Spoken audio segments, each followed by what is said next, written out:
अपने हाथों को उठा लो और एक अंगीकार करो, आज जो कुछ मैं सुनूंगा मैं उसे मानूंगा और उसका प्रचार करूंगा। फिर से कहो, आज जो कुछ मैं सुनूंगा मैं उसे मानूंगा और उसका प्रचार करूंगा। आज जो कुछ मैं सुनूंगा, फिर से कहो, मैं उसे मानूंगा और उसका प्रचार करूंगा। Hallelujah, hallelujah. अगर खुश हो इतनी तारीफ करो शैतान शर्मिंदा हो जाए। हालेलुया।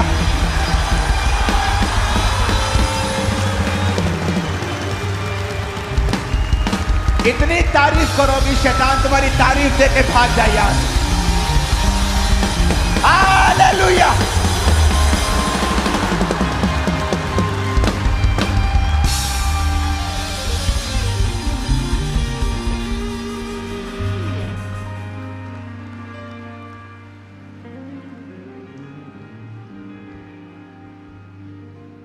खुश हो के नहीं? खुश हो के नहीं?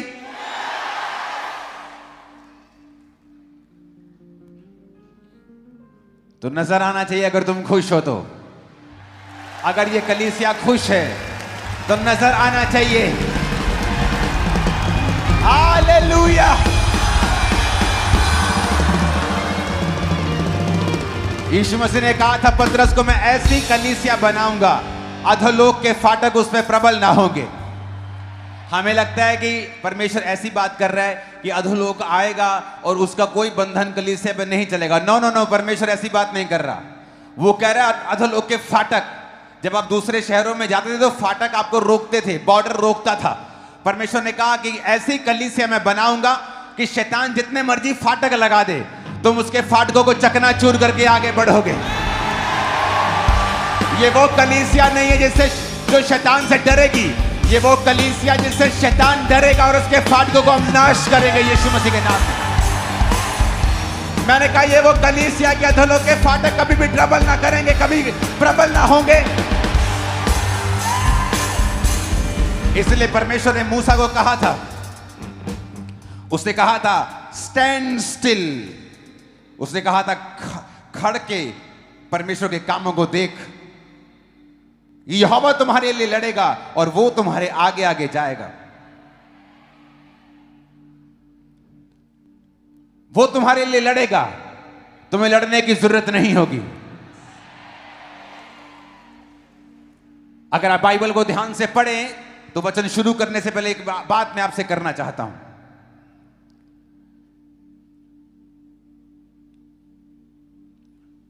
भजन संहिता 110 उसकी एक आयत में लिखा है, मेरे प्रभु से यहोवा की वाणी यह है, तू मेरे दाहिने बैठ जब तक तेरे शत्रुओं को मैं तेरे चरणों की चौकी ना कर दूं। लूका 22:69 में लिखा है, अब से मनुष्य के पुत्र को सर्वशक्तिमान की और दाहिनी ओर वो बैठा रहेगा। प्रभु यीशु मसीह उनसे बातें करने के बाद स्वर्ग पर उठा लिया गया, मरकुस 16 उसकी 19 आयत, और परमेश्वर की दाहिनी ओर बैठ गया।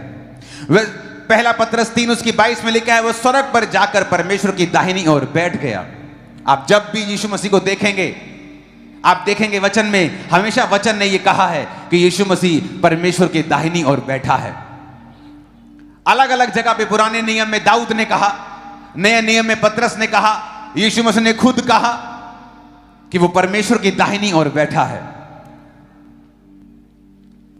लेकिन जब आप प्रेरितों के काम में पढ़ते हैं, उसकी 7 बाब में उसकी 54 से 60 आयत में लिखा, जब वो स्तिफनुस प्रचार कर रहा था तो वो बातें सुनकर जल गए और उस पर दांत पीसने लगे, परंतु उसने पवित्र आत्मा से परिपूर्ण होकर स्वर्ग की ओर देखा और परमेश्वर की महिमा को और यीशु को परमेश्वर के दाहिनी ओर खड़ा हुआ देखकर कहा, मैं स्वर्ग को खुला हुआ और मनुष्य के पुत्र को परमेश्वर के दाहिनी ओर खड़ा हुआ देखता हूं। तब उन्होंने बड़े शब्द से चिल्लाकर कान बंद कर लिए और एक साथ उस पर झपटे। यहां पर वचन कहता है कि परमेश्वर को, यीशु मसीह को स्तिफनुस के द्वारा परमेश्वर के दाहिनी ओर खड़ा हुआ देखा गया, जो कि वचन कहता है कि वो बैठा हुआ था। हर जगह उसको बैठा हुआ दिखाया गया बाइबल में। लेकिन जब स्तिफनुस को पत्थरवाह किया जा रहा था और वो शहीदी प्राप्त करने को था, तो वचन कहता है कि वो परमेश्वर की दाहिनी ओर जब उसने देखा तो यीशु मसीह को खड़ा हुआ देखा।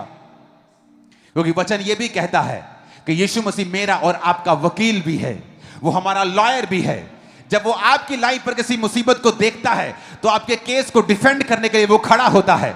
आज मैं आपकी लाइफ के लिए यीशु मसीह को खड़ा हुआ देख रहा हूं और वो आपकी लाइफ का हर एक केस खड़ा हुआ मैं हल करता हुआ देख रहा हूं, उसको यीशु मसीह के सामर्थ्य नाम में। आप सोच रहे हैं कि आप एक आम व्यक्ति हैं, तो मैं आपको बताना चाहता हूं, स्तिफनुस कोई प्रेरित नहीं था, एक खाना बनाने वाला व्यक्ति था। चर्च में उसको खाना बनाने के लिए चुना गया था।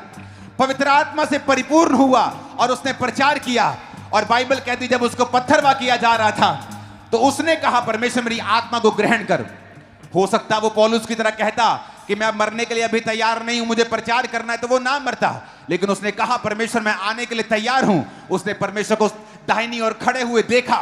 तो मैं आपको बताना चाहता हूं वो आपका वकील आपके लिए खड़ा रहता है हर वक्त। जब कोर्ट में जज और दूसरे पक्ष आपके खिलाफ मुकदमा करता है तो जज बैठा रहता है और आपका वकील जज के सामने खड़ा रहता है। मैं जीसस को आपके लिए खड़ा हुआ देख रहा हूं और आपकी लाइफ का हर वो मसला जो शर्मिंदगी को दे रहा है आपको, यीशु मसीह उस शर्मिंदगी को ना। बाइबल में लिखा है परमेश्वर के घर में किसी का पक्षपात नहीं है। जब परमेश्वर ने स्तिफनुस के दिल को खुला हुआ देखा और स्तिफनुस को अपने नाम के लिए सताया हुआ देखा तो वो खड़ा हो गया। जब लोग आपको परमेश्वर के नाम के लिए सताएंगे तो याद रखना जीसस आपके लिए बैठा नहीं है, वो खड़ा हुआ है आप लोगों के लिए स्पेशली। और आपकी लाइफ में वो बड़ा काम करने जा रहा है। मैं आपको फिर से प्रोफेसी कर रहा हूं।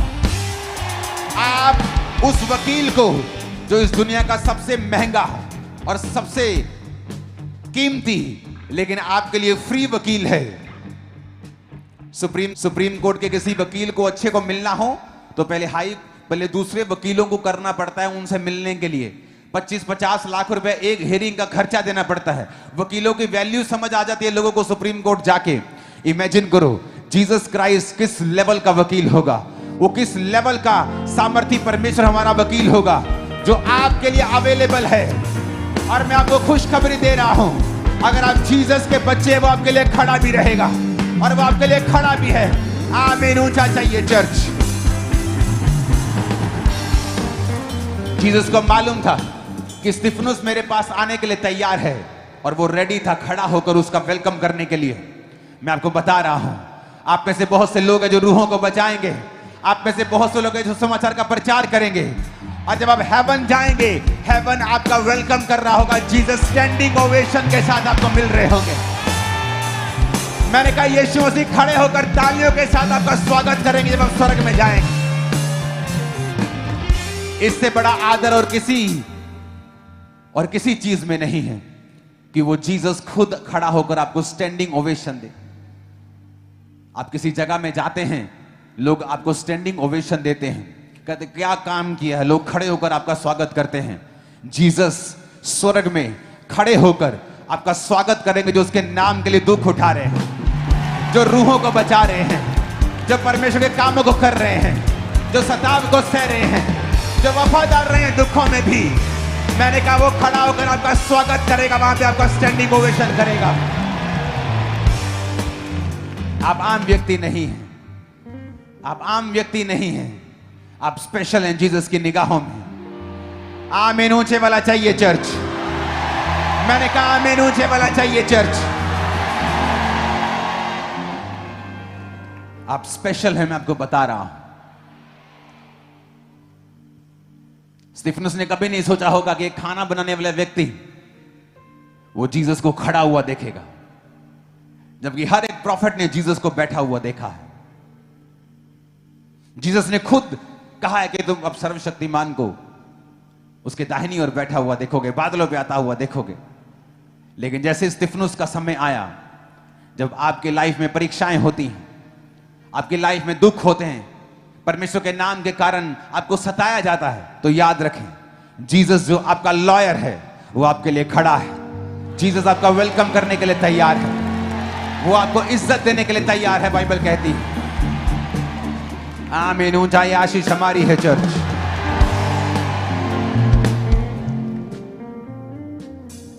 यीशु मसीह ने जो लाइफ हमारे लिए सोची है, जो इमेजिनेशन वो हमारे लिए करता है, आप अपने बच्चों के लिए इमेजिन करते हैं। जब वो छोटे होते आप इमेजिन करते हैं ये बड़ा होकर पास्टर बनेगा, या बड़ा होकर डॉक्टर बनेगा, जो भी आप इमेजिन करते हैं अपने बच्चों के लिए। मैं जब ये बड़ा होगा मैं इसे एक अच्छा व्यक्ति, अच्छी औरत के रूप में देखना चाहता हूं, आप इमेजिन करते हैं अपने बच्चों के लिए। वचन कहता है जो इमेजिनेशन परमेश्वर तुम्हारे लिए करता है, जो कल्पनाएं परमेश्वर तुम्हारे लिए करता है, वो तुम्हारी लाभ के लिए है, हानि के लिए नहीं। जो परमेश्वर तुम्हारे लिए सोचता है कि मैं अपने बच्चे को आने वाले 10 सालों में यहां देखना चाहता हूं, आने वाले 15 सालों में यहां देखना चाहता हूं, फ्यूचर में मैं इसको यहां देखना चाहता हूं। बाइबल कहती है वो कल्पनाएं, वो योजनाएं जो यहोवा तुम्हारे विषय में करता है, वो तुम्हारी लाभ के लिए, हानि के लिए नहीं। आपको लगता है कि क्या परमेश्वर आपको जानता है? आप एक गरीब फैमिली से हैं, आप बहुत ही दुखी हैं, लेकिन बाइबल कहती है वो स्तिफनुस को जानता ही नहीं था, बल्कि उसके लिए खड़ा था। सर्वशक्तिमान परमेश्वर खुद अपनी सीट पर खड़ा था, बैठा नहीं था। वो बैठकर नहीं देख रहा था, वो खड़ा होकर देख रहा था। एक व्यक्ति के लिए आज जब वैज्ञानिक स्टडी करते हैं और दुनिया को खोज रहे हैं और यूनिवर्स को खोज रहे हैं, तो क्या पा रहे हैं कि यूनिवर्स इतना बड़ा है, मल्टी यूनिवर्स, आगे के आगे इतना बड़ा है कि धरती एक मिट्टी के कण के भी बराबर नहीं है पूरे यूनिवर्स के मुकाबले में। जिसने इतनी बड़ी दुनिया बनाई है, वो एक व्यक्ति के लिए अपनी सीट पे, अपने सिंहासन पे बैठा नहीं रहा, वो खड़ा रहा। वो बार बार आपको साबित करता है कि वो आपसे प्रेम करता है। उसने आपके लिए जान दी, उसको जान देने की जरूरत नहीं थी। वो शैतान को पनिश कर सकता था, लेकिन बाइबल कहती वो तुम्हारे लिए ही पृथ्वी पर आया, कि तुम ना कहो कि परमेश्वर ने इंसान बनाकर बुरा किया। परमेश्वर क्या जाने इंसान की मुसीबतें, वो खुद इंसान बना। मनुष्य के बीज से नहीं जन्मा, कुंवारी के बीज से जन्मा, क्योंकि वो पवित्र परमेश्वर है। उसे धरती पर आने के लिए एक गर्भ के जरिए ही आना था, ताकि वो नेचुरल बर्थ हो, लेकिन मनुष्य के बीज से नहीं आना था, ताकि वो सुपर बर्थ भी हो। इसलिए उसे मनुष्य का पुत्र भी कहा जाता है और परमेश्वर का पुत्र भी कहा जाता है। वो मनुष्य का पुत्र था अपनी मां से, और परमेश्वर का पुत्र था अपने स्वर्गीय पिता से। हालेलुया। अब अगर आप इस बात को समझ जाएं कि अगर परमेश्वर एक खाना बनाने वाले इवेंजलिस्ट के लिए खड़ा हो सकता है, अपने सिंहासन पर खड़ा होकर उसको देख रहा है कि मेरा बेटा मेरे पास आ रहा है, मैं इसको वेलकम करने के लिए तैयार हूं। या आपकी लाइफ में जब कोई मुसीबत होती है, आपकी लाइफ में कोई परीक्षा होती है, जीसस को सब मालूम होता है और वो देखता है, और वो खड़ा होकर देखता है। कई बार वो परमेश्वर आपसे इतना प्यार करता है। जब जीसस क्राइस्ट ने दुनिया बनाई थी, वर्ल्ड बनाया था, वचन कहता है आदि में वचन था और वचन परमेश्वर के साथ था। आदि में यीशु था और यीशु परमेश्वर के साथ था। इब्रानी भाषा की बाइबल भी यही कहती है कि गॉड्स, यानी एक जन से ज्यादा वहां थे। परमेश्वर, यीशु मसीह, पवित्र आत्मा। तो परमेश्वर ने कहा उजाला हो जाए, तो लिखा वचन के बिना कुछ भी उत्पत्ति नहीं हुआ। तो वचन ने, यानी जीसस क्राइस्ट के बिना कुछ भी उत्पत्ति नहीं की गई, क्योंकि परमेश्वर को मालूम था कि यही प्रभु, यही जीसस जो मेरी जुबान है, जो मेरा वचन है। आदमी की बोलते ना एक ही जुबान होती, तो परमेश्वर की एक ही जुबान है जिसका नाम जीसस है, कि इस जुबान को मैं धरती पर देहधारी होकर भेजूंगा और ये मनुष्यों के लिए मारा जाएगा। तो इसीलिए उसने पहले से ही इंतजाम कर दिया था कि मैं वचन धरती पर जाऊंगा और लोगों के लिए मारा जाऊंगा। और उसने मनुष्य का अवतार लेकर वो आया, मारा गया, वही परीक्षाएं सही जो आपने सही। वो भूखा रहा 40 दिन 40 रात, उसने भूख को सहा, रोगी रहा। बाइबल कहती है कि जब क्रूस पर उसको लटकाया गया तो लिखा रोग से उसकी जान पहचान थी। बाइबल कहती है उसने सब परीक्षाओं को एक आम आदमी की तरह अपने जीवन पे लिया, लेकिन कभी भी पाप में नहीं गिरा। और उसने शैतान के ऊपर फतह पाई, जीवित स्वर्ग पर गया, पवित्र आत्मा को भेजा और वही पवित्र आत्मा आज मेरे और आपके बीच में रह के काम कर रहा है, प्रचार कर रहा है, हील कर रहा है, डिलीवर कर रहा है, छुटकारा दे रहा है, छुटकारा दे रहा है। कौन दे रहा है छुटकारा? मैं दे रहा हूं। कोई इंसान किसी को छुटकारा नहीं दे सकता अगर पवित्र आत्मा हमारे बीच में ना हो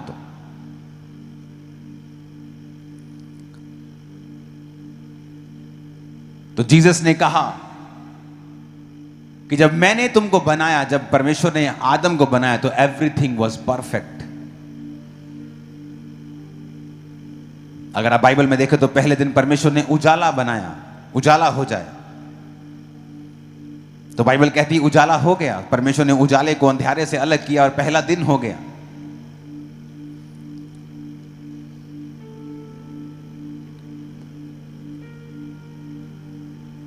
दूसरे दिन परमेश्वर ने पानी को अलग अलग किया, बादलों को और नीचे के पानी को अलग करके आकाश बनाया, तो बाइबल कहती दूसरा दिन हुआ। पेड़ पौधे बनाए, तीसरा दिन हुआ। ज्योतियां बनाई, मछलियां बनाई, इंसान को बनाया और अंत में सातवें दिन रेस्ट की। और हर वचन के पीछे लिखा है, और जब परमेश्वर ने देखा कि अच्छा है, जब परमेश्वर ने सूखी भूमि को कहा सूखी भूमि दिखाई दे, समुद्र अलग हो जाए, तो परमेश्वर ने कहा अच्छा है। पेड़ पौधे बनाए, उसने कहा अच्छा है।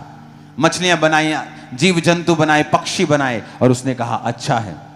आदम बनाया, उसने कहा अच्छा। Everything was perfect. लेकिन आज जब आप दुनिया में देखते हैं क्या सब कुछ परफेक्ट है? नहीं। कोई किसी का रेप कर रहा है, कोई किसी को मार रहा है, कोई किसी के पैसे की चोरी कर रहा है, कोई किसी को धोखा दे रहा है, कोई किसी से झूठ बोल रहा है, कोई दुखी है, कोई डिप्रेशन में है, कोई बीमार है। ये सारे चीजें परमेश्वर ने नहीं बनाई थी, ये उसका मास्टर प्लान नहीं था। आदम के लिए जो भी बनाया गया था इट वॉज गुड।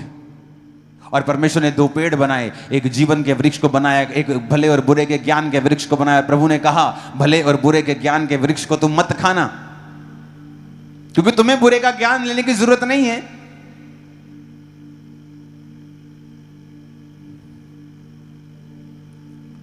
आप अपने बच्चों के साथ कहीं जा रहे हो तो रास्ते में किसी का एक्सीडेंट हो जाए, तो कोई मर आ जाए, तो आप बच्चे आपके पूछते क्या हुआ, आप उसको कभी नहीं बताते बेटा उसकी गर्दन हिल गई है, वो मर गया, उसका दिमाग बाहर आ गया, वो बंदे की आप बोलते हो बेटा तू चुप कर, तो अपना काम कर, किसी का एक्सीडेंट हुआ है। कि तूने बुरे से क्या लेना है, तूने बैड न्यूज से क्या लेना, तू अच्छी अच्छी बातों पे ध्यान दे, जहां घूमने जा रहे तो उस पर ध्यान दे, अपनी पढ़ाई पे ध्यान दे। तो यही परमेश्वर का मकसद था। परमेश्वर कहता था कि आदम तू गुड पे ध्यान दे, बुरे पे ध्यान क्यों देना है? बुरा तो बीमारी है, बुरा तो शैतान है, बुरी तो दुख है, रोग है, डिप्रेशन है, कमियां हैं, घटियां हैं, कर्जे हैं, बीमारी है, गरीबी है, ये बुरी चीजें। तुमने क्या करना है भूले और बुरे का ध्यान देके? बेटा तू भले की ओर ध्यान दे। It was good, it is good, it is good, everything is made for you. हर चीज तो तेरे लिए बनाई है, तो अपना ध्यान दे, एंजॉय कर मेरी प्रेजेंस में। लेकिन सांप आया और उसने औरत को कहा अगर तू ये फल खा लेगी तो परमेश्वर के तुल्य हो जाएगी, क्योंकि परमेश्वर बुरे का ज्ञान रखता है, भले का, लेकिन तुझे बुरे का ज्ञान नहीं है।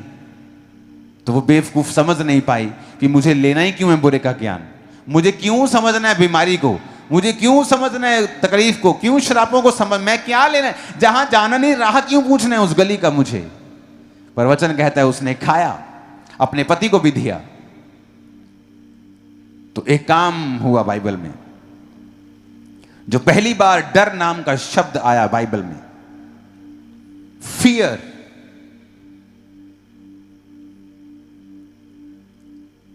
पहले बाइबल में कहीं फियर नहीं था, कोई डर नहीं था, क्योंकि हर चीज अच्छी थी जो परमेश्वर ने बनाई थी। लेकिन जैसे ही वो गिरता है तो फियर आता है, अफ्रेड हो गया वो।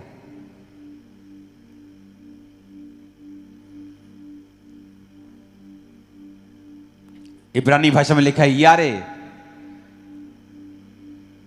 मोरली वो डर गया वो बहुत, क्योंकि अब वो परमेश्वर से दूर हो चुका था।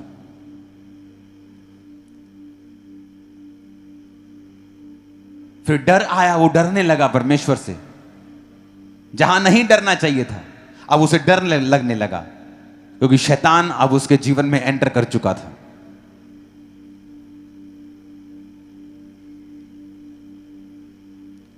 उसके 2 बेटे हुए, पहले बेटे ने दूसरे को मार दिया, मर्डर एंटर किया। पहले मर्डर नहीं था। फिर कैन को भागना पड़ा, भगोड़ा होना पड़ा, और परमेश्वर ने कहा तू मुश्किल रोटी खाएगा, फाइनेंशियल ट्रबल। पास्टर जी मैं ज्यादा मेहनत करता हूं लेकिन फल नहीं। मैं अपनी लाइफ में बहुत मेहनत की लेकिन मैं कहीं खड़ा नहीं हूं। Sign of a cursed life, श्रापित जिंदगी का एक चिन्ह परमेश्वर ने नहीं बनाया, आदम ने चुना उस शराब को। मर्डर फैमिली में आया जब उसने पाप किया। कैन को भागना पड़ा और परमेश्वर ने कहा तू भगोड़ा ठहरेगा, लेकिन तेरे को कोई मार नहीं सकेगा, मैं तुझ पे एक चिन्ह ठहराऊंगा।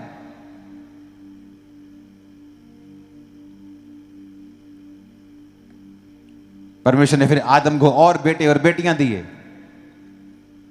लेकिन वो पाप जो ब्लड में आ चुका था वो कभी गया नहीं। इंसान बीमारियों को उसके बाद उसने देखा। 969 साल इस दुनिया में सबसे ज्यादा एक आदमी जिया है, तो वो 969 साल जिया है। 900 साल आदमी जीते थे, 950 साल जिया। 930 साल आदम, 950 साल, 950 साल, 962 साल ऐसे लोग जीते थे।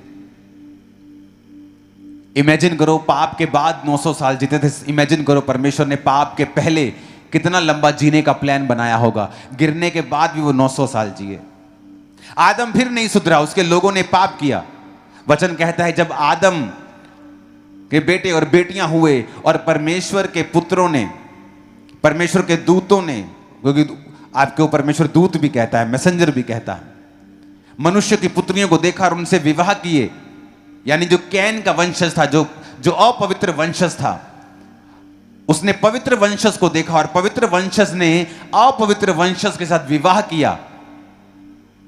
और कैन के बच्चे परमेश्वर के वचन पे नहीं चलते थे, क्योंकि वो भगोड़ा था और परमेश्वर के वचन से हमेशा से दूर रहा, क्योंकि उसकी भेंट को परमेश्वर कबूल नहीं करता था, क्योंकि उसके जीवन में पाप था। और जब देखा परमेश्वर ने कि पापी जाति पवित्र लोगों से शादी कर रही है और पवित्र लोग उसको एक्सेप्ट कर रहे हैं, तो परमेश्वर ने क्या कहा कि अब मेरा आत्मा इंसान से सदा लोभ विवाद ना करेगा, अब मनुष्य की आयु 120 साल की होगी। जब जब इंसान ने पाप किया परमेश्वर ने उसको घटाया। पहले वो पता नहीं कितने साल जीने के लिए बनाया गया था, परमेश्वर ने 900 साल कर दी उम्र, 1000 साल से थोड़ा कम कर दिया। फिर उसने फिर पाप किया, परमेश्वर ने 120 पे कर दिया। आज इंसान 120 साल भी नहीं जी रहा है। दिखाओ मेरे को कहां 120 साल जी रहा है। 1% लोग भी 120 तक नहीं पहुंचते हैं। क्यों? क्योंकि पाप और बड़ा है। पहले ऐसा नहीं था। लेकिन बाइबल एक बात कहती है, जब आप जीसस को अपना उद्धारकर्ता ग्रहण करते हैं, जब आप यीशु मसीह को अपना उद्धारकर्ता ग्रहण करते हैं, स्पिरिचुअली आप उसी प्लेस पर चले जाते हैं जहां आदम था पाप से पहले, उससे भी बेटर प्लेस के ऊपर। आप उसी जगह पे चले जाते हैं जहां आदम था पाप में गिरने से पहले। मूसा वहां नहीं जा सकता था, उस जगह के ऊपर, उस स्थान के ऊपर। वचन कहता है कि परिपूर्णता, अनुग्रह, सब सच्चाइयां यीशु मसीह के आने के बाद परमेश्वर के लोगों पर जाहिर की गई हैं। आत्मा बाद में पिलाया गया है, पहले किसी किसी को मिलता था, अब सब मनुष्यों पर उंडेला जाएगा। आज जब एक विश्वासी इस बात को समझ जाए कि पाप की वजह से मुसीबतें, डिप्रेशन, बीमारियां, गिरना, हर एक गंदी चीज, हर एक बुरे का ज्ञान पाप की वजह से आया है, और यही गुड न्यूज है। जब लोग बोलते हैं आप धर्म बदलते हो, उन्हें शायद मालूम नहीं, वो अनपढ़ हैं शायद। उन्हें हौका देना, आवाज लगाना कि जीसस ने तुम्हारे लिए, पापों के लिए तुम्हारे लिए जान दी है, लहू बहाया है, ताकि तुम उसी जगह वापस चले जाओ जहां आदम था। इतनी सी बात भी समझ नहीं आ रही लोगों को। उसने नहीं कहा तुम्हारा धर्म कौन सा है, तुम्हारी जात कौन सी है। उसने कहा जिस जगह पे आदम था एवरीथिंग वॉज गुड। आदम को श्राप मिला, उसने कहा तुम माथे के पसीने की रोटी खाया करेगा। पहले वो श्राप नहीं था।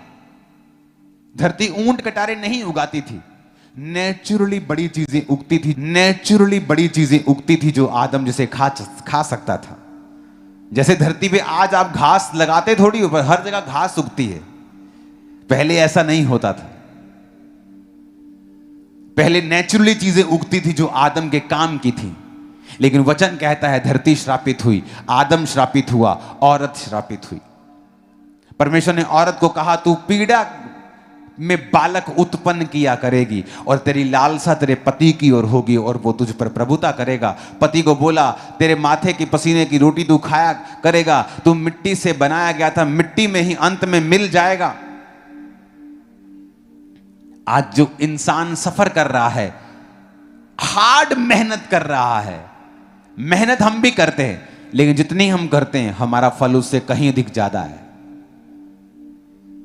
मेहनत करने को प्रॉब्लम नहीं है, पर वचन कहता है कि तुम जितनी मेहनत करते हो उतना खाते नहीं हो। वचन कहता है कि एक पूरे खेत से सिर्फ 10 लीटर दाखरस निकलेगा, मतलब तू ज्यादा करेगा लेकिन तेरा बचत थोड़ी होगी। यह कर्ज की निशानी है। और जब एक विश्वासी अपने परमेश्वर के वचन को पहचान जाता है कि यीशु मसीह ने इस कर्ज को ब्रेक किया है, जो काठ पे लटकाया जाता है वो श्रापित है ताकि वो हमारे श्राप को तोड़ सके। यही गुड न्यूज है कि जब आप जीसस क्राइस्ट को अपना उद्धारकर्ता मानते हैं, यीशु मसीह को बिलीव करते हैं, आप टेक्निकली स्पिरिचुअली उसी जगह पे पहुंच जाते हैं जिस जगह पे आदम था। आप एवरीथिंग जो आपकी लाइफ में वो गुड होना शुरू होता है। आप जैसे जैसे वचन को समझते जाते हैं और अपनी पोजीशन को समझते जाते हैं, आपकी लाइफ में बेटर आपकी लाइफ होनी शुरू होती है। आप देखते हैं कि आप उस तरह से मेहनत, वो फालतू की मेहनत, वो फालतू का झंझट आपकी लाइफ से परमेश्वर कम करता जाता है जैसे जैसे आप परमेश्वर के करीब जाते जाते हैं।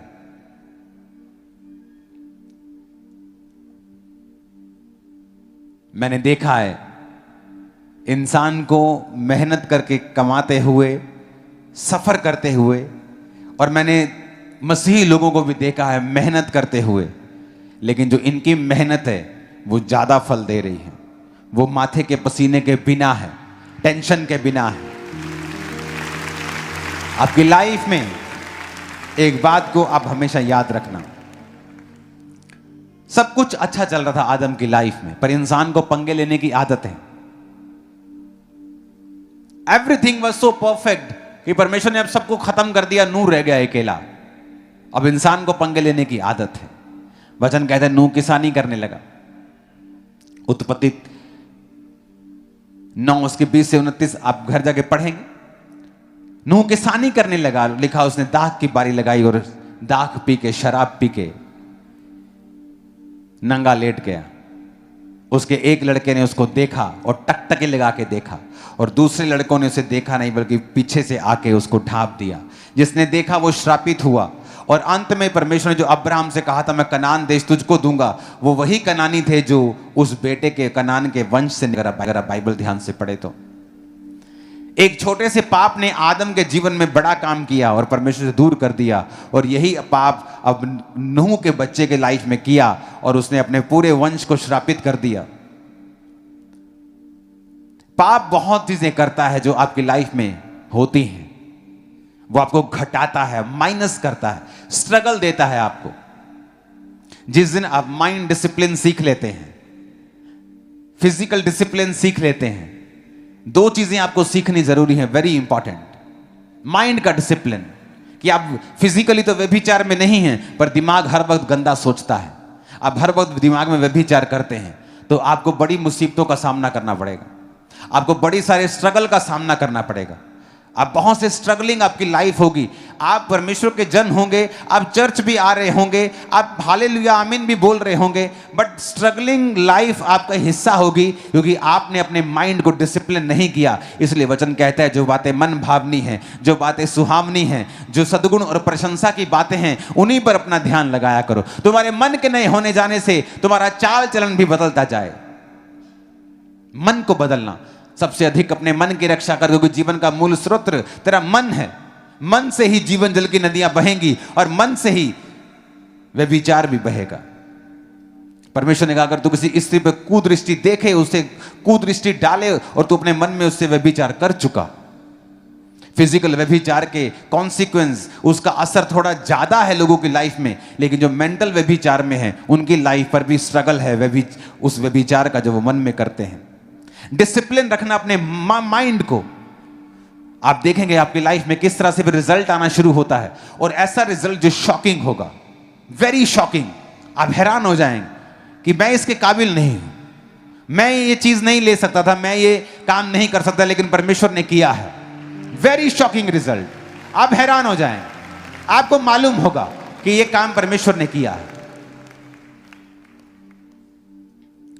वो तो कहता है मेरा भय मान, मेरी आज्ञाओं पे चल, तो तू मनुष्य और परमेश्वर दोनों का अनुग्रह पाएगा। मनुष्य भी आप पर अनुग्रह करेंगे और परमेश्वर भी आप पर अनुग्रह करेगा। कृपा और सच्चाई तुझसे अलग ना हो, अपने गले का उनको हार बना, हृदय में पट्टियों पे लिख, हृदय मन पे लिख, वचन को हृदय पे लिख और उस पर मनन कर, उसको सोच। सिर्फ व्यभिचार शरीर का नहीं होता, मन में भी कुछ लोग व्यभिचार में। मैंने देखा है बहुत से लोगों को, बहुत से यूथ को जिनके साथ मैंने सेवकाई को शुरू किया था, परमेश्वर में आया था। कुछ तो शारीरिक रूप से व्यभिचारी थे, लेकिन कुछ शारीरिक रूप से व्यभिचारी नहीं थे और मन से व्यभिचारी थे, और उन्होंने स्ट्रगल किया अपनी लाइफ में। और मेरे को तब आंसर नहीं मालूम थे कि अगर ये व्यभिचार में है और ये स्ट्रगल कर रहा है तो ये क्यों स्ट्रगल कर रहा है, ये तो व्यभिचार में नहीं है। पर आप मन से व्यभिचार करेंगे सारा दिन तो is equal to, not fully equal, लेकिन वो तकरीबन वहीं पहुंच जाएगा जो आप शारीरिक व्यभिचार में। क्योंकि बाइबल कहती है जैसा आप मन में सोचते हैं आप वैसे बन जाते हैं। अगर आपका माइंड डिसिप्लिन में है, आपने माइंड को डिसिप्लिन किया हुआ है, आप क्या सोचेंगे आप डिसाइड करेंगे। आज किस चीज पे मन लगाएंगे आप डिसाइड करेंगे। आज आप क्यों डिसाइड नहीं कर पा रहे हैं, आज क्यों आप डिसिप्लिन नहीं कर पा रहे हैं। जीसस ने जो आपके लिए पोजीशन तय की है आदम की, आप क्यों उसका फायदा नहीं ले पा रहे हैं? बिकॉज आप परमेश्वर की प्रेजेंस में बैठते नहीं हैं। जिस दिन आप रोज कभी ये नोटिस करके देखना, जब भी आप प्रार्थना करने के लिए बैठो, 2.5-3 घंटे लगातार बैठो परमेश्वर की प्रेजेंस में, कभी नोटिस करके देखो। जो वचन मैं आपको सिखा रहा हूं ये प्रैक्टिकल आपको मैं लाइफ कोचिंग दे रहा हूं। आप कभी प्रार्थना में बैठें तो 2.5-3 घंटे लगातार बैठ कर देखें, वर्शिप से शुरुआत करें जिस तरह आपको बताया गया था। थैंक्स गिविंग करें परमेश्वर का, कुड़कुड़ाए नहीं, मरमर ना करें परमेश्वर के सामने। बैठें, वर्शिप करें, प्रार्थना करें, बाइबल पढ़ें, फिर प्रार्थना करें। 2.5 घंटे बैठकर देखें, आप देखेंगे स्ट्रगल बिल्कुल गायब हो जाएगा। आप देखेंगे, नोटिस करें। आपकी लाइफ में स्ट्रगल इसलिए है क्योंकि आपकी लाइफ में परमेश्वर की प्रेजेंस नहीं है, और परमेश्वर की हुजूरी जो है वेरी इंपॉर्टेंट। आदम की लाइफ में परमेश्वर की प्रेजेंस थी, वो काम करता था, लेकिन बाद वाला नहीं जो परमेश्वर ने कहा तो माथे के पसीने की रोटी खाया करेगा। हालेलुया।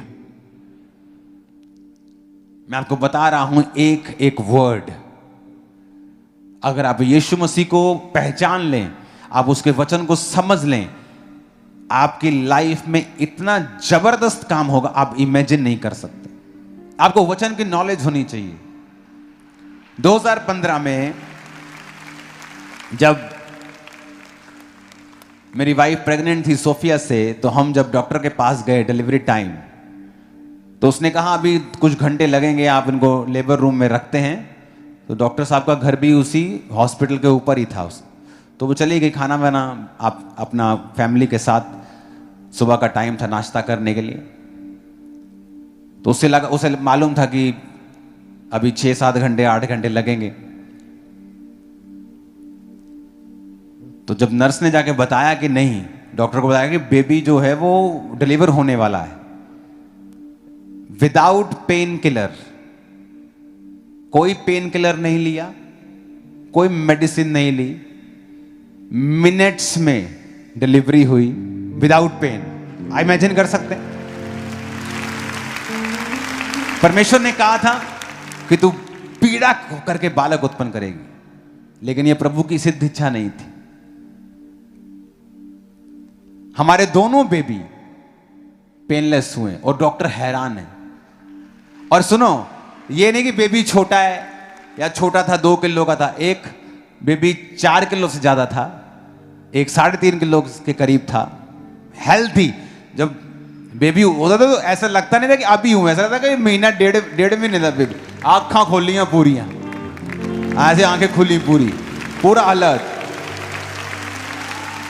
मैं आपको एक चीज बता रहा हूं, एवरी डे जब मैं उस हॉस्पिटल में था तो उनको मालूम था कि ये परमेश्वर का दास है, तो मैं तब भी वहां डिलीवरी रूम का ओ प्रभु जी ओ कुछ नहीं कर रहा था। मैं ऊपर अपना एक कमरा ले लिया था मैंने प्रार्थना करने के लिए, और मैं रूम में प्रेयर कर रहा था। और जस्ट प्रेयर कर रहा था मैं। आपको आदत नहीं है कि परमेश्वर आपके लिए फाइट करे, आपको आदत है खुद फाइट करने की। आप परमेश्वर को आगे नहीं करते हो। और बातों से क्रिश्चियन लोग, बातों के तो धनी हैं हम लोग। यो यसू साडा, परमेश्वर साडा, मेरा डैडी बिशप रेया। हो सकता है परमेश्वर तुम्हें जानता भी ना हो। क्यों? क्योंकि तुम बातों से नहीं, तुम उसके साथ जो समय बिताते हो रोज, उससे जाने जाते हो। एवरी डे तुम परमेश्वर के साथ टाइम स्पेंड करोगे, एवरी डे, रोज। तुम क्या नोटिस करोगे कि परमेश्वर ने जो आदम के कर्ज थे उन्हें खत्म कर दिया। हार्ड मेहनत का कर्ज खत्म कर दिया।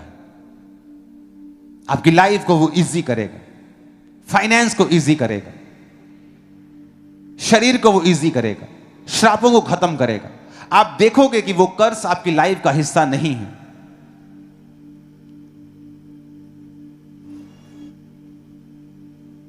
हालेलुया।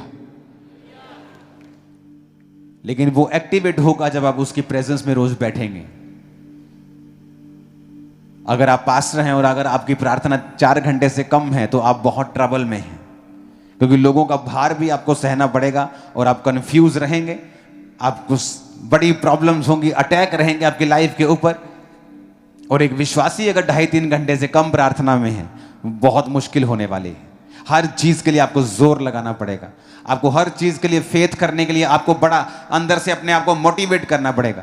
जबकि ये चीजें करने के लिए आपको मोटिवेट होने की जरूरत नहीं है, जस्ट आपको परमेश्वर के साथ, उसके साथ समय बिताने की जरूरत है। माइंड को डिसिप्लिन रख के चलना है, बॉडी को डिसिप्लिन करना है और परमेश्वर के साथ समय को बिताना है। आप देखेंगे किस तरह से प्रभु काम करता है। प्रैक्टिकली आप देखोगे वही सेम काम, सेम बिजनेस, सेम फैमिली किस तरह से परमेश्वर की जिंदगियों में काम करना शुरू करता है। आप प्रभु के हाथ को देखोगे जो पहले नहीं था, आप वो काम देखोगे, वो फेवर देखोगे जो पहले नहीं थे। और परमेश्वर आपको बताएगा कि अब तू उसी पोजीशन पे आ गया जहां आदम था। कभी पंगे मत लो जब लाइफ में शांति हो।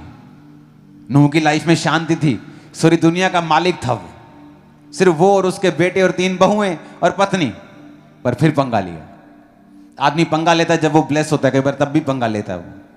जब सब कुछ सही चल रहा होता है व्यभिचार में पड़ जाता है, जब सब सही चल रहा होता है गलती कर बैठता है, और जब उसकी लाइफ में मुसीबत आती है वो सोचता है काश मैंने ये ना किया होता, काश मैंने परमेश्वर की बातों की ओर ध्यान दिया होता। वफादार रहना, माइंड को डिसिप्लिन में रखना, बॉडी को डिसिप्लिन में रखना। अगर आप नशा करते हैं, आपकी बॉडी डिसिप्लिन में नहीं रखी आपने, आप बॉडी को देते हैं जो बॉडी आपकी मांगती है, और इसका मतलब आप बॉडी में डिसिप्लिन में नहीं हैं। और परमेश्वर ने कहा अगर तू अपने इस पवित्र आत्मा के मंदिर को जो तेरा शरीर है नाश करेगा, मैं तुझे नाश करूंगा। फिर आप सोच नहीं सकते कि आपकी लाइफ की सारी चीजें कंट्रोल में रहें, आप जो कर रहे हैं वो कंट्रोल में रहे, जो आप चाहते हैं आपकी लाइफ में हो, क्योंकि आपने वो नहीं किया जो परमेश्वर चाहता है, तो आपकी लाइफ में वो नहीं होता जो आप चाहते हैं। Hallelujah, hallelujah. आपको यह समझ रखनी है, स्पिरिचुअल समझ वचन की, कि अगर मैं रोज खुदा का वचन नहीं पढ़ूंगा, अगर मैं रोज खुदाबंद की प्रेजेंस में नहीं बैठूंगा, तो वो चीजें एक्टिवेट नहीं होंगी जो मेरे लिए हुई हैं। सिम आपके पास पड़ा है, फोन आपके पास पड़ा है, बस उसे अंदर डाल के एक्टिवेट करना है, वही नहीं हम कर रहे हैं। अगर हमने पापों से तौबा कर ली है, परमेश्वर को अपना उद्धारकर्ता मान लिया है, अब उसे एक्टिवेट करना है, उसकी प्रेजेंस में रोज बैठकर उन सारे हुक्मों को, उन सारी ब्लेसिंग्स को, बरकतों को, प्रिविलेजेस को जो परमेश्वर ने हमारे लिए कर दी हैं, हमें जस्ट उसकी प्रेजेंस में बैठना है और वो एक्टिवेट होते जाएंगे। शैतान आएगा अपना काम करने के लिए, बीमारी, प्रॉब्लम, ये चीजें, लेकिन वो शर्मिंदा होगा, बिग टाइम शर्मिंदा होगा। आमीन ऊंचे वाला चाहिए चर्च।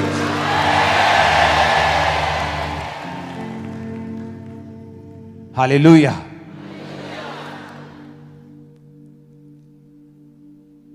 अगर उसको एक्टिवेट होता हुआ देखना चाहते हो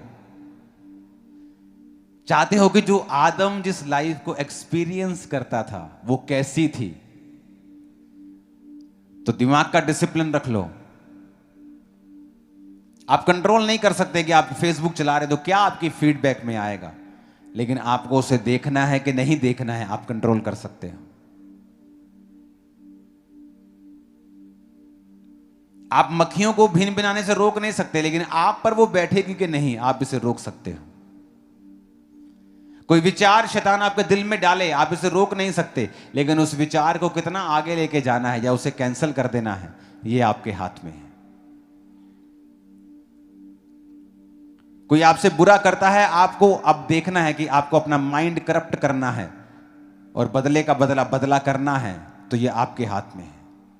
या माफ करके आगे बढ़ना है, ये आपके हाथ में है। माइंड डिसिप्लिन कर लिया और शरीर डिसिप्लिन कर लिया।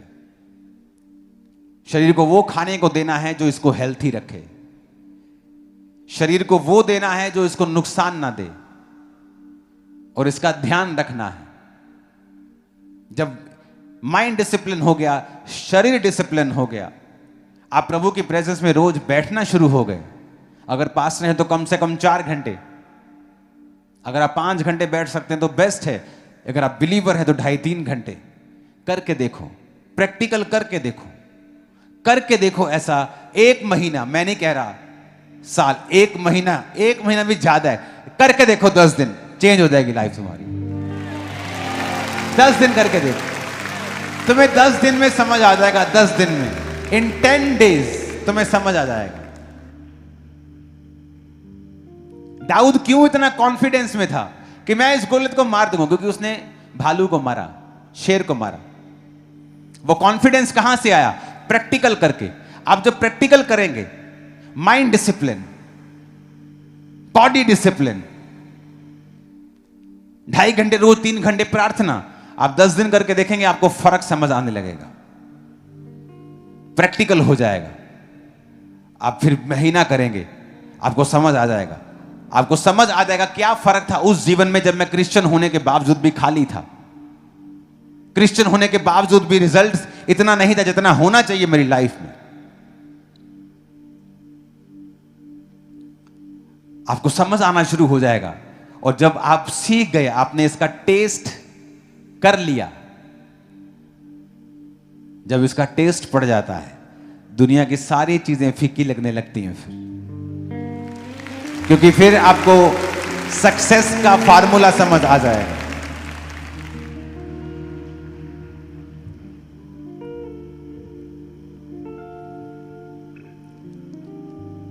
आज जब आप बहुत अधिक बढ़ जाते हैं, बहुत अधिक आप फैल जाते हैं, तो आप नोटिस करते हैं कि आप हर चीज को कंट्रोल नहीं कर सकते। पुराने समय में जब राजाओं के सल्तनतें होती थी, तो कई बार छोटी सी मुसीबत ही उन्हें मार देती थी, जब परमेश्वर उनकी लाइफ में नहीं होता था। और जब प्रभु उनकी जिंदगी में होता था, बड़े बड़े तूफान टल जाते थे, बड़े बड़े राजा घुटने टेक देते थे। और जब प्रभु जीवन में नहीं होता था तो छोटे से राजा को मारने जाते थे कि इसको तो हम मार देंगे, वही उनके छक्के छुड़ाता था, वही हरा देता था उनको। तो लोगों को समझ आने लगती थी कि ना बल से ना शक्ति से बल्कि परमेश्वर की आत्मा के द्वारा सब कुछ होगा। आपको फिर समझ आने लगती है कि मैं अपनी लाइफ की हर चीज को कंट्रोल नहीं कर सकता हूं। आपके बच्चे ट्यूशन पढ़ने जा रहे हैं, कौन सी गाड़ी उन्हें क्रॉस करेगी आप कंट्रोल नहीं कर सकते। जिस रेडी से वो खाएंगे उसमें कितने कीटाणु होंगे उस खास गिलास में आप कंट्रोल नहीं कर सकते। ये चीजें कंट्रोल में रहेंगी जब आप परमेश्वर के कंट्रोल में होंगे। आप मेरी बात को समझो, ये चीजें कंट्रोल में रहेंगी आपकी लाइफ में। और इसीलिए आप जितना बढ़ते जाते हैं आपको यह मालूम होता जाता है कि मैं सब कंट्रोल नहीं कर सकता, मुझे सिर्फ परमेश्वर की प्रेजेंस में रहना है। आप सीखते हैं कि मैं कुछ नहीं कर सकता हूं, मैं रूल बना सकता हूं, सिस्टम बना सकता हूं, अपना हार्ट बता सकता हूं, मेरी डिजायर ये है, लेकिन कंट्रोल नहीं कर सकता। कंट्रोल वही कर सकता है जिसने दुनिया को बनाया है। आप अपनी लाइफ में अपने बच्चों को हर चीज नहीं कंट्रोल कर सकते। आपने स्कूल भेजा है, कॉलेज भेजा है, आप कंट्रोल नहीं कर सकते कौन उनसे बात करेगा और वो क्या बात करेगा। जिन बच्चों ने अपने माता पिता को छोड़ा है, क्यों छोड़ा है? क्योंकि उनके दिमाग में कुछ है। और वो कहां से आया? किसी ने तो डाला। ऐसा कैसे हो सकता है? वो किसने डाला? किसी ने तो डाला। एक व्यक्ति चोरी करने को पाप नहीं समझता, किसने डाला दिमाग में? किसी ने तो डाला। थॉट्स। मैं लोगों को बोलता हूं आपके बच्चे विनाश से एक कदम दूर हैं अगर आपको यह मालूम नहीं कि उनके दोस्त कौन हैं। क्योंकि जिस दिन वो अपना थॉट इंपार्ट करेंगे और आपके बच्चे को यह नहीं पता कि मुझे इसे कैंसिल करना है, इस सोच को, इस थॉट को, आप गए। इसलिए बच्चों को चर्च का हिस्सा बनाओ कि जब ऐसी सोच उन पर डाली जाए उन्हें वचन याद आए कि यह गलत बोल रहा है। हां, वचन याद आए कि नहीं, हमारे पास्टर हमें ऐसा नहीं सिखाते हैं।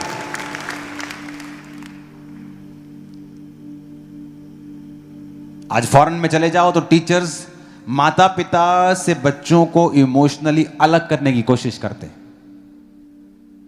बच्चों को ऐसा सिखाया जाता है कि they are just your caretaker, you tell us if you have any problem.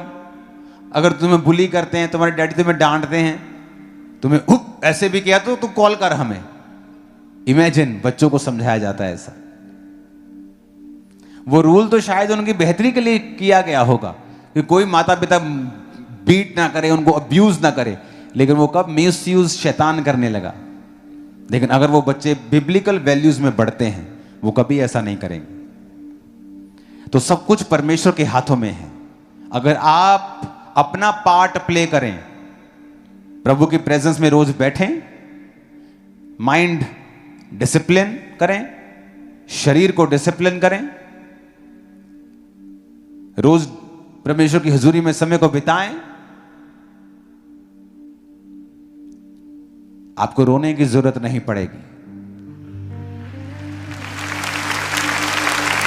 गवाहियां आपको अजीब नहीं लगेंगी।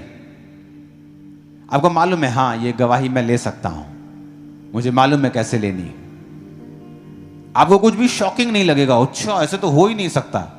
आपको मालूम है ये हो सकता है, मुझे तरीका पता है कैसे, मुझे बताया गया है। दिमाग को डिसिप्लिन रखना है, शरीर को डिसिप्लिन रखना है और रोज खुदा की प्रेजेंस में बैठना है, सब एक्टिवेट हो जाएगा। तैयार हो? तैयार हो मैंने कहा?